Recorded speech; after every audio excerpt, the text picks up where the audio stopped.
Hello అండి, welcome to my channel. బాగున్నారా? ఈరోజు వీడియో వచ్చేసి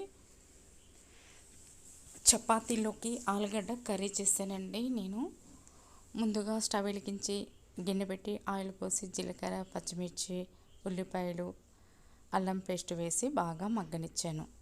తర్వాత టమాటాలు, సన్నగా తరిగిన టమాటాలు ఇలా వేసి బాగా కలుపుకోవాలండి. కలుపుకున్న తర్వాత ఉప్పు వేస్తే త్వరగా మగ్గుతాయి టమాటాలు. ఇలా బాగా కలుపుకొని మూత పెట్టి ఒక 10 నిమిషాలు అలా వదిలేయాలండి. చక్కగా మగ్గుతాయి. ఇది మగ్గుతున్న టైంలో నేను 1 కప్పు గోధుమ పిండి తీసుకున్నానండి. చాలామందికి మెత్తగా రావు అంటారు కదండి. సాయంత్రం వరకు మెత్తగా ఉంటాయండి. ఇలా కలిపితే పిండి ముందుగా సాల్ట్ వేసి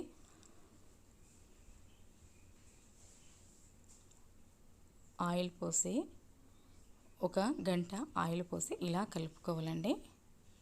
ఇలా కలుపుకున్న తర్వాత ఇప్పుడు ఇలా బాగా కలుపుకోవాలి.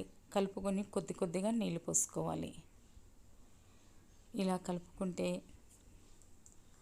బాగా కలుపుకోవాలండి. దీన్ని చక్కగా ముద్దొచ్చినంత వరకు ఇలా కలుపుకోవాలి. చూడండి ఎంత సాఫ్ట్గా అయిపోయిందో. తర్వాత 1 గరిటె ఆయిల్ వేసేసి మొత్తం దీన్ని ఇలా కలిపి మనం మూత పెట్టి ఒక పావు గంట పక్కన పెట్టుకోవాలి. తర్వాత ఆలుగడ్డలు ఇలా ఉడకపెట్టానండి. చూడండి, టమాటా ఒక 10 నిమిషాల తర్వాత చూస్తే టమాటా అంతా మగ్గిపోయింది కదండి. ఉప్పు వేస్తే త్వరగా మగ్గిపోతుందా, అది లో ఫ్లేమ్లో పెడితే త్వరగా మగ్గుతుంది. తర్వాత అర స్పూను పసుపు వేసి 1 స్పూను కారం వేసి మొత్తం ఇలా కలుపుకోవాలి.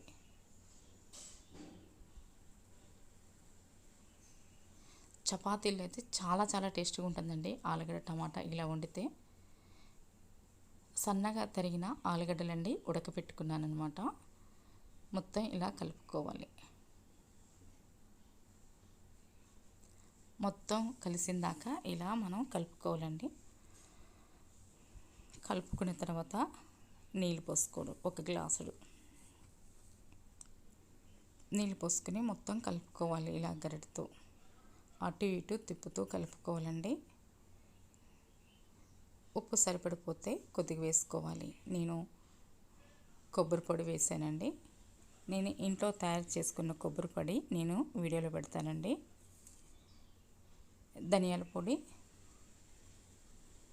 ధనియాలు, జీలకర్ర, మసాలా పొడి మొత్తం దీంట్లోనే ఉన్నాయండి. మొత్తం వేసి కలిపి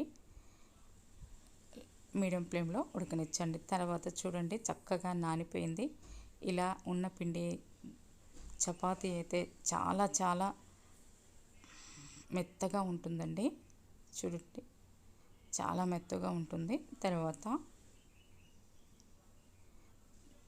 కొద్దిగా ఉండలు చేసుకొని ఈ మ్యాట్ మీద నేను చపాతీ చేశానండి.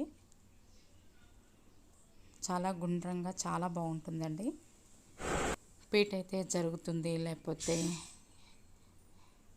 ఒక కాలు ఇరిగినా చేసినా కొంచెం కష్టం అవుతుందని ఇది తీసుకున్నానండి. నేను మీషోలో ఆర్డర్ పెట్టాను.